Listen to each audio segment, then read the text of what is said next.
So, hallo, herzlich willkommen zurück zu Let's Play Zero Escape Virtue's Last Reward. Wir befinden uns hier im AB-Room. Ich zeige mal kurz, wo wir uns denn storytechnisch befinden. Wir haben folgenden Weg eingeschlagen. Obwohl eigentlich, ihr habt ja wahrscheinlich die letzten Folgen gesehen. Warum mache ich das eigentlich? Seht die letzten Folgen, es ist ein storybasiertes Spiel. Jedenfalls, wir haben jetzt hier die Wahl gegen Tyranny und Quarks. Wählen wir Ally oder Betray? Es ist eine gute Frage. Und das werden wir jetzt bestimmen. Also gleich. 9, 8, 7, 6, 5, 4, 3, 2, 1. So, wählen wir Ally oder Betray? Der Würfel sagt Betray. Sorry. Geht nicht anders. Vote has been recorded. Please wait. Round 3 of the MAGIX game has been completed. Results will be displayed in the warehouse. Thank you for your participation. MAGIX gates now opening.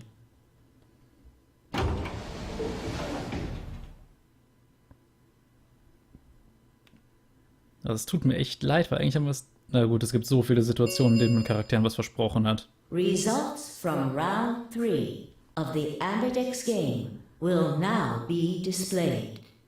Please direct your attention to the results screen.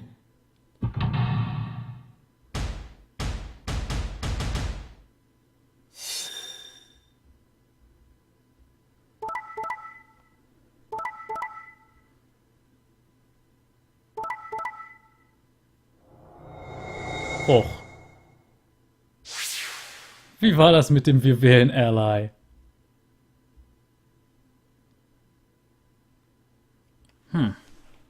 Nur Clover hat 11 Punkte. Ach du Heilige.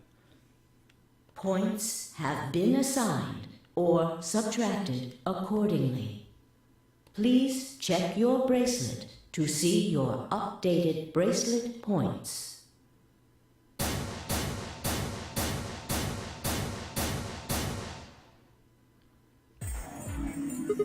Hey, what's the deal?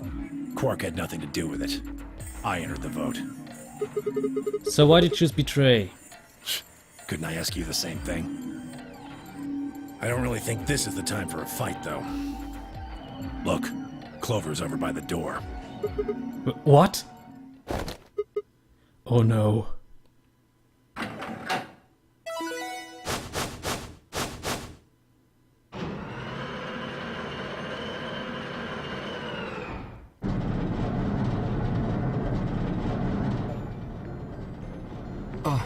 The number 9 door.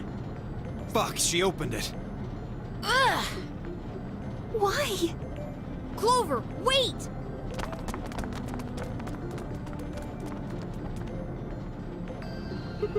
Clover!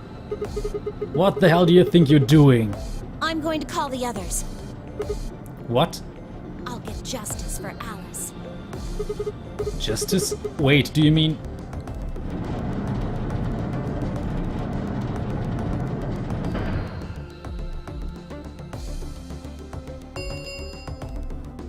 The number 9 door has been opened. It will remain open for 9 seconds. Time for me to go. No! Please, Clover, wait! Like hell, I'm just gonna let you walk out of here. Dio leapt at Clover, his fist raised. Clover easily avoided him and moved toward the door. Goodbye. I caught one last glimpse of her face as she slid through the door. It was a mask of ice.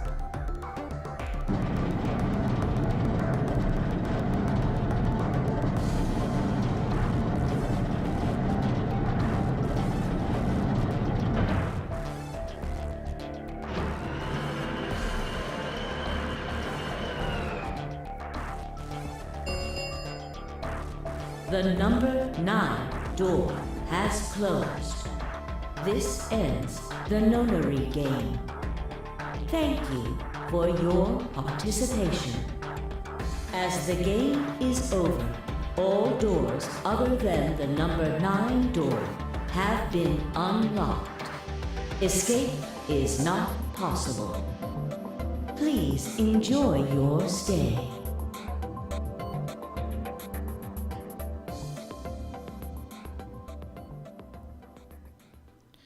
Ja. Kurzes Game Over. Ging diesmal sehr schnell. Kurz abspeichern.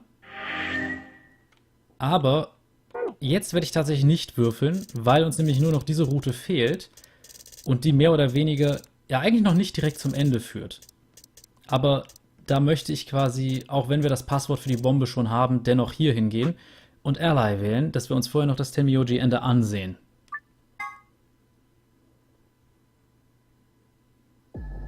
Ja, hier werde ich jetzt die Szene komplett überspringen, weil wir es kennen. Also, ich meine, wir kannten es auch sonst, aber hier müssen wir jetzt nicht groß reinkommen. Ally. Ich meine, das war das Ende der letzten Folge. Oh. Okay, das war immer noch auf Skip. Jetzt ändert sich das aber eh wieder. Man kann ja nur skippen, was man schon gesehen hat. Results from round 3 of the MAGIX game will now be displayed. Please direct your attention to the results screen.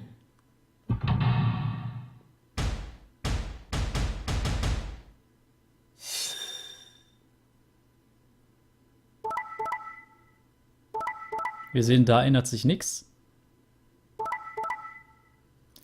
Die ändern sich aber auch nicht dabei.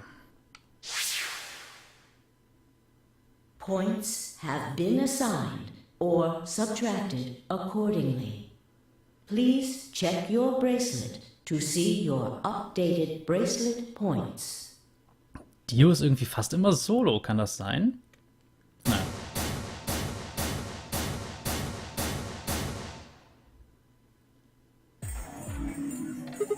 Hey!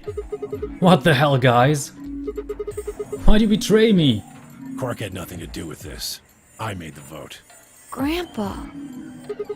Alright, fine. Why'd you break your promise, Tenmyoji? I only promised you one thing. We wouldn't open the number 9 door, even if we got 9 points. What? So, you're not going to leave? Not what I said. Of course we're going to leave. What? Look, see Clover over there? What? Don't tell me.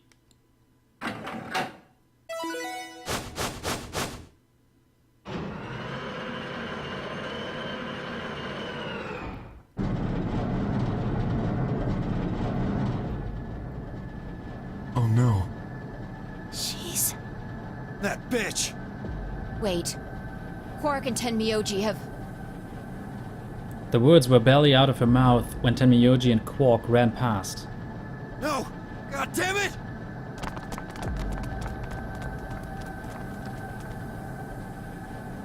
Clover, are you really going to leave? Well, yeah. Why else would I open the door?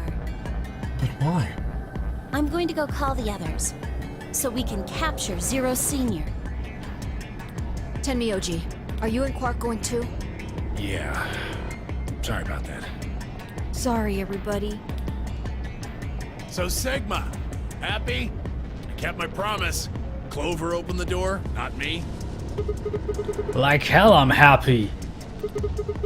That's some shady shit, Tenmyoji. If you say so. I have to get out of here, and that's that. He's gotta pay for what he's done. He? Zero. You mean you know who Zero Senior is? Yeah. No point keeping it a secret now, I suppose. I know exactly who Zero Senior is. What?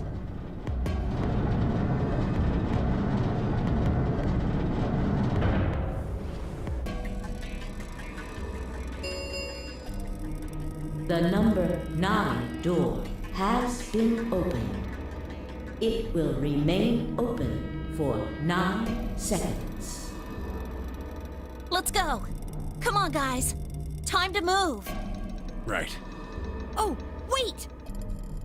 This is for you, Mr. Sigma. Quark held something out. I looked down to see 2 pieces of folded paper. What is this? It's a letter. I wrote it in the director's office before the AB game. I wanted to tell you what kind of guy Grandpa is. So, read it, okay? He pressed it into my hand. See you later, Mr. Sigma. Then he turned and ran toward the door, Tenmyoji and Clover following in his footsteps. I was so surprised by the letter that I didn't even try to stop them. Before I could think of anything to say... See you. Goodbye.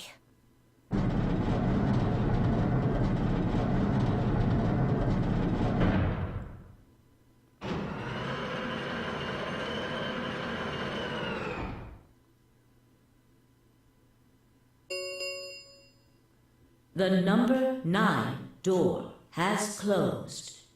This ends the nonary game. Thank you for your participation. As the game is over, all doors other than the number 9 door have been unlocked. Escape is not possible.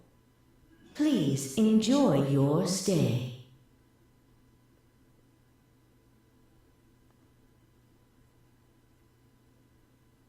Shit! They're gone. All we can do now is hope they bring help back. Indeed. I agree. I looked down at Quark's letter and slowly unfolded it. His handwriting was still slightly uneven, but it filled both pages with writing. I began to read.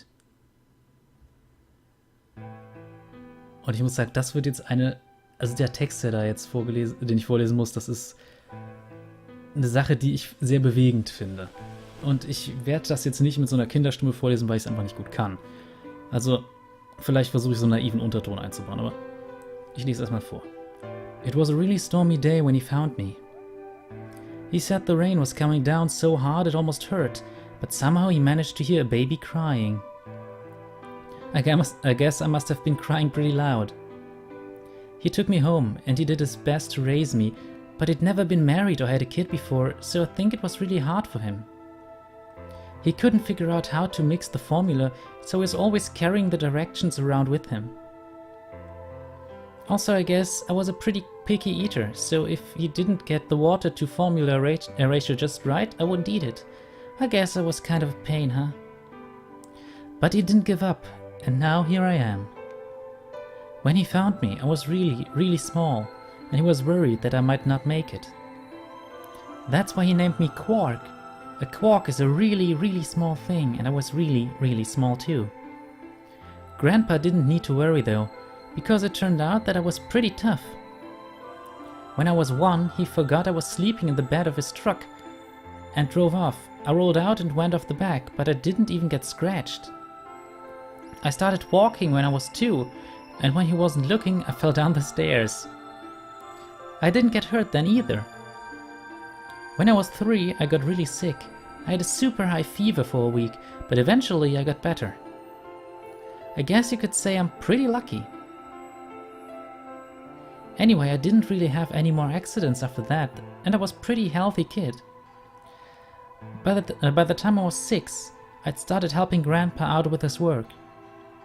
His job was to gather junk from abandoned buildings. Then he'd fix it up or pull out the useful parts and sell them. There were plenty of abandoned buildings, but finding good stuff in them was hard. You had to know which parts were useful, or you could end up wasting a bunch of time. Every time I'd find something, he'd explain to me what it was, how it was supposed to work, how to fix it, all sorts of things. Usually though, I just wanted to finish up work so I could go to the theater. The theater came to our town once a week in a wagon. They'd show old news or movies. I went every single week, but Grandpa only went once in a while, and he'd only go weeks when they showed movies. Oh yeah, I didn't know that I'd been adopted until I was 7.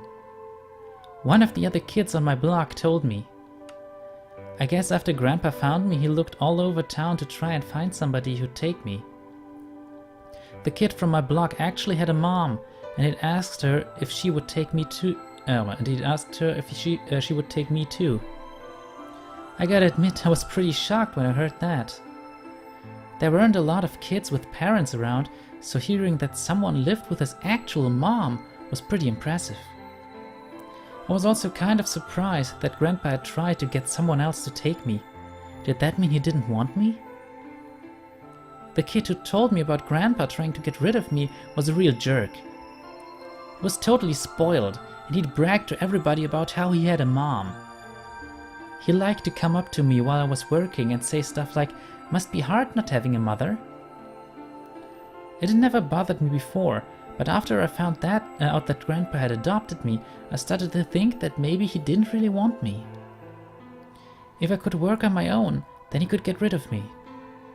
I was scared to know the truth, so I never asked him. Then one day he took me to a bar in our neighborhood. During the day, of course. He went there sometimes to drink scotch, but I'd never gone before. When we got in, he just walked up to the counter with that grumpy look he has, and I thought, oh no, he's gonna make me work here. But I was wrong. I saw him pass something to the bartender, and then he picked me up and set me down on a stool next to the counter. The stool was pretty high, especially for a 7-year-old kid, and my legs just dangled off of it. It seemed really, really high to me, and I was pretty nervous. Eventually, the bartender came back over with a glass of scotch and another big glass full of something else. As I looked closer, I realized that the second glass was full of some sort of brown liquid with a scoop of ice cream in it. It took me a minute to realize what it was. A root beer float. I'd never seen one before. I was so surprised. Root beer was even more expensive than the nicest alcohol in the bar. To me and the other kids, it seemed more like an urban legend than a real drink. Ich glaube, Rootbier ist so eine Art Malzbier. Ja. But there it was, right in front of me. I stared at the float. I still wasn't sure it was real at that point, and then turned to look at Grandpa. He looked back at me. I didn't know what to do, so I turned to the bartender. He'd already turned around and moved off, though, so I figured he must have put the glass down in front of me on purpose. I still didn't seem like it could be real. It still didn't seem like it could be real. I was just staring at it when Grandpa told me to hurry up and drink it before the ice cream melted. His gruff voice sounded like an angel's. "Is this really mine?" He nodded. Words can't describe how awesome it was. I'd never tasted anything like root beer before. The creamy sweetness of the ice cream made my entire head feel light. I felt like the luckiest boy in the whole world. That's not an exaggeration. I really thought that. The root beer float was delicious, but what made me even happier was Grandpa. When I looked over at him, he was smiling. I know that's gotta be hard for you to imagine, but he really was. Right then I didn't care whether he'd just found me and adopted me or not. He'd bought me a root beer float. That made me way luckier than some kid who had a mother, but had never tasted root beer. Of course, after we left the bar, he was the first kid I bragged to. So Grandpa and I were doing pretty good. Until the fight. I was in a super bad mood that day. I'd torn one of my shoes that morning and some old drunk guy had yelled at me. All the junk I found was totally useless. The day was almost over and I was fed up, so I just grabbed some random trash and took it back to the house. When I showed what I found to Grandpa, he frowned. He started going through each thing I'd brought back, explaining why they were all useless. I got really mad and just yelled, "I don't care!" Then he got mad and I couldn't take it anymore, so I ran away. I was pretty upset, and I started thinking that maybe Grandpa had only adopted me so he could raise me to work and make money for him. After a while, I went and hid in an abandoned building, but by then it had started to calm down. I started to calm down a bit and think that maybe I should go back and apologize. It had started raining pretty hard though, so I decided I should wait for it to stop. But that was just an excuse. The truth was that I was nervous. Part of me knew I'd done something wrong, but I didn't want to admit it. The rain didn't stop though, so I just sat there staring out at the gloomy grey sky. I imagined Grandpa coming to get me. It kept raining all night and he never showed up. I gave up waiting and decided it was time to go home.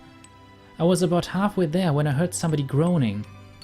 At first I thought I should just ignore it and not get involved, but I went over anyway and it was Grandpa. He was totally soaked and I could tell right away that he'd been there for a really long time. I yelled and he opened his eyes a little bit. He smiled weakly and said he was glad I was safe. He'd spent all night out in the rain looking for me. I felt awful. Grandpa had been out in the rain looking for me so long that he'd collapsed. I was horrible. He'd heard me crying in the rain, but I hadn't heard him. As I ran to get the doctor, I promised whatever god might be listening that if they would only save Grandpa, I'd never ask for another root beer float ever again. He got a real bad fever, and his temperature wouldn't go down for days. The doctor said that if it kept up, he'd die. If he died, then I'd be all alone. There wouldn't be anybody left to care about me. The thought of that happening terrified me. Fortunately, I must have passed some of my luck onto Grandpa, because a week later his fever finally broke. I was glad he wasn't going to die, but I was also a little scared. What if he had decided he didn't want a stupid kid like me around anymore? My plan was to apologize as soon as he woke up, but when the moment came, my brain just stopped. Grandpa started to talk, and it took me a minute to realize he was apologizing. I didn't know what to think. He explained that he was an old man, and that meant he was probably going to die sooner rather than later. He was strict with me because he wanted to make sure I'd be able to make it on my own after he was gone, but maybe he'd been a little too strict. All of the things I'd worried about had been stupid and selfish.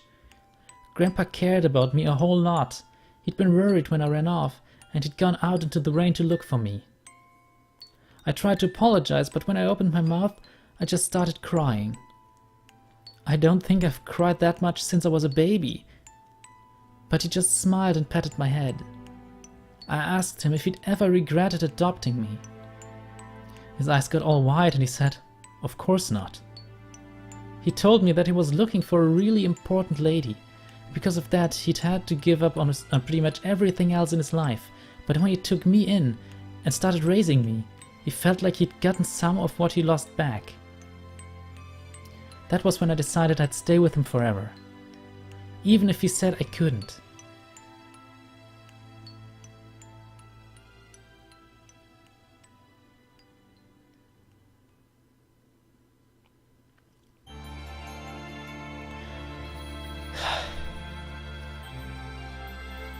Also ich finde, das ist so aus dieser naiven Sicht eines Kindes geschrieben, aber gut, man merkt zumindest, wie der aufgewachsen ist, war jetzt keine sehr schöne Situation.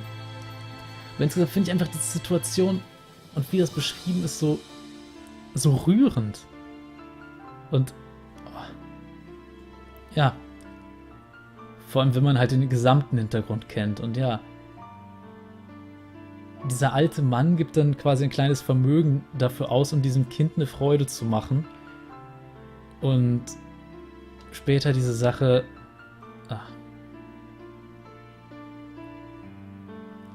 Ja, man muss sagen, Quark ist für sein Alter schon ziemlich erwachsen. Wobei, wie alt er jetzt genau ist, weiß ich nicht. Aber ich finde, es ist einfach eine... Ja, wie gesagt, eine sehr rührende Sache. Und man merkt ja, wie sehr Tenmyoji sich um Quark sorgt. Ich frage mich, warum ich ihn eigentlich noch Tenmyoji nenne. Ich kann ihn eigentlich beim Vornamen nennen. Das ist Junpei. Also, das ist seit der vorletzten Folge, glaube ich, ganz offensichtlich. Und ja, das ist aus ihm geworden. Und in dieser Zeit muss eine ganze Menge passiert sein. Ja. Ich finde dieses Ende so emotional und bewegend und schön einfach. Das ist eine meiner Lieblingsstellen und so. Es ist einfach rührend. Kann man nicht anders sagen. Aber genug davon. Ich speichere jetzt nochmal schön drüber. Das Temioji-Ende. So, sind hier noch in derselben Folge, darum speichere ich jetzt einfach drüber. Und ja, ich überlege, ob ich dann vielleicht jetzt gleich noch eine Folge aufnehme, wobei es ist ein bisschen... ich glaube eher nicht. Auf jeden Fall hoffe ich, euch hat es so gefallen wie mir. Und jetzt geht's langsam zum Endspurt. Es wird also vielleicht noch so 2, 3 Folgen geben.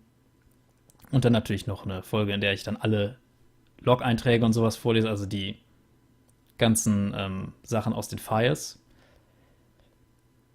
Ja, und dann ist Zero Escape erstmal vorbei. Den dritten Teil, den habt ihr ja schon auf meinem Kanal. Ob ihr den gesehen habt oder nicht, das weiß ich natürlich nicht. Aber ja.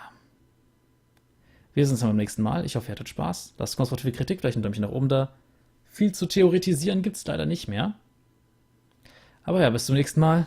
Cheerio.